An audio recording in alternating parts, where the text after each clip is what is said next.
بسم اللہ الرحمن الرحیم۔ السلام علیکم to all of you. Class 9th آج جو ہم اپنا ٹاپک ڈسکس کریں گے وہ ہے Quaid Azam and ideology of Pakistan, یعنی کہ نظریہ پاکستان اور قائد اعظم جو ہمارا لاسٹ ٹاپک ہے۔ اس کے بعد ہم ایکسرسائز کریں گے۔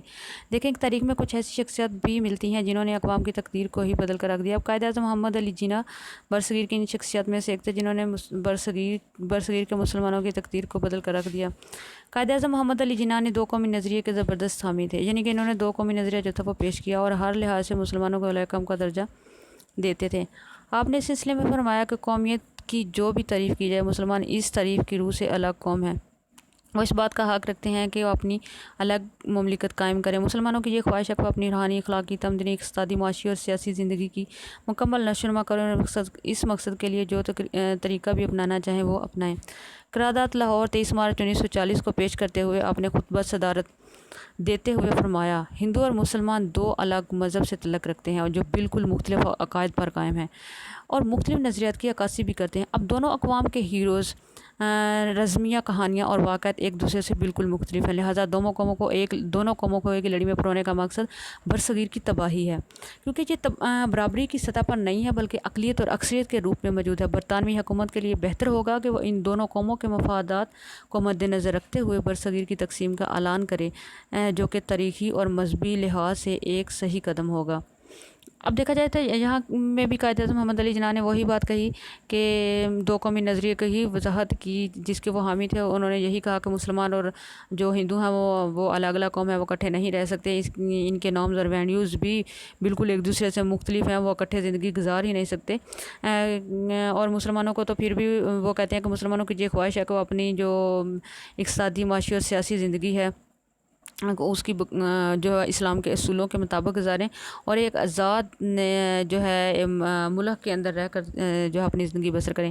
اس کے علاوہ انہوں نے یہ بھی کہا 29 دسمبر یعنی کہ 29 دسمبر 1940 کو احمد آباد میں خطاب کرتے ہوئے قائد اعظم نے فرمایا کہ پاکستان صدیوں سے موجود رہا ہے، شمال مغرب مسلمانوں کا وطن رہا ہے، ان علاقوں میں مسلمانوں کی آزاد ریاستیں قائم ہونی چاہیے تاکہ وہ اسلامی شریعت کے مطابق اپنی زندگی بسر کریں۔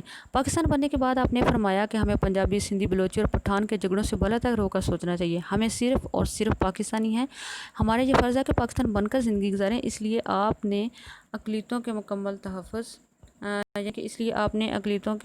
جو تھے مکمل تحفظ تھے، اس تحفظ دینے اور برابری کے حقوق دینے کا اعلان کیا۔ یہی اسلام کی بنیادی تعلیم ہے۔ اب 11 اکتوبر 1947 کو حکومت پاکستان کے افسران سے خطاب کرتے ہوئے قائد اعظم نے فرمایا کہ ہمارا نصب العین یہی ہے کہ ہم ایک ایسی مملکت تخلیق کریں جہاں ہم آزاد انسانوں کی طرح رہ سکیں، جو ہماری تہذیب و تمدن کی روشنی میں پھیلے پھولے اور جہاں اسلام کے معاشرتی انصاف کے اصولوں کو ابھارنے کا موقع ملے۔ 1 جولائی 1948 کو قائد اعظم نے اسٹیٹ بینک کا افتتاح کرتے ہوئے فرمایا کہ مغرب کا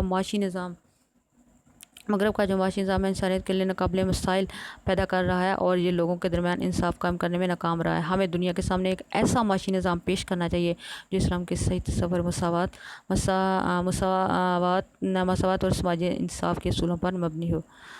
اب دیکھیں کہ ان سب کے اندر قائد اعظم نے افسران سے خطاب کرتے ہوئے بھی یہی فرمایا، یہی لوگوں کو یہی بتایا کہ ان کا جو نصب العین ہے وہ یہی ہے کہ وہ ایک الگ مملکت چاہتے ہیں اور اس کا یہی مقصد تھا کہ وہ جو ہیں وہ آزاد انسانوں کی طرح زندگی گزارنا چاہتے ہیں۔ 1948 میں بھی قائد اعظم نے اسٹیٹ بینک سے افتتاح کرتے ہوئے یہی فرمایا تھا کہ مغرب کا جو نظام ہے انسانیت کے لیے وہ بہت سے ناقابل حل مسائل ایسے مسائل پیدا کرے جن کا حل ہی نہیں ہے اور یہ لوگوں کے درمیان انصاف جو فراہم کرنے میں بالکل ناکام رہا ہے۔ اس لیے وہ کہتے ہیں کہ دنیا کے اندر ہمیں ایسا معاشی نظام قائم کرنا ہے جو اسلام، مساوات اور سماجی انصاف کے اصولوں پر مبنی ہو۔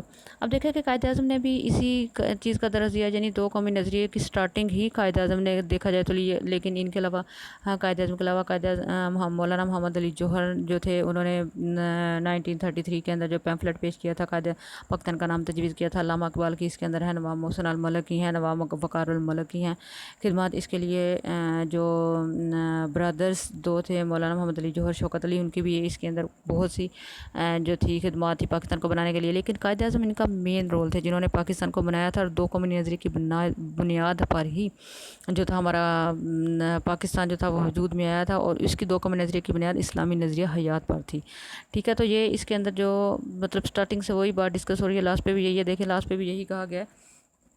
یہ جو پوائنٹ تھے یہاں پہ غور کریں کہ کیا آپ جانتے ہیں کہ 1933 میں جب قائد اعظم برصغیر کی سیاست سے مایوس ہوئے تو لیاقت علی خان اور دوسرے مسلم رہنماؤں نے انہیں واپس آنے کے لیے قائل کیا۔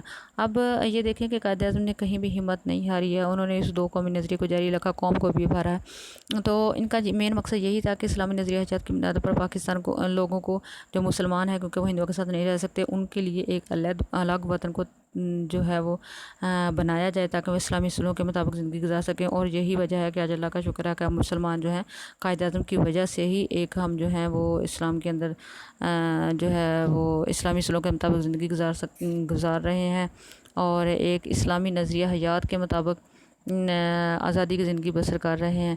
یہ ہمارا آج کا ٹاپک تھا، لاسٹ ٹاپک تھا۔ اس کے بعد ہم ایکسرسائز جو ہے وہ سٹارٹ کریں گے، تو آپ لوگوں نے اسی کو جو ہے اسی طرح سے کرنا ہے۔ کانسیپٹ ہونا چاہیے کہ قائد اعظم نے کیا کہا تھا، اور اس کے جو مین پوائنٹ ہے اس کو جو ہے وہ آپ لوگوں نے لرن کرنا ہے۔ اللہ حافظ۔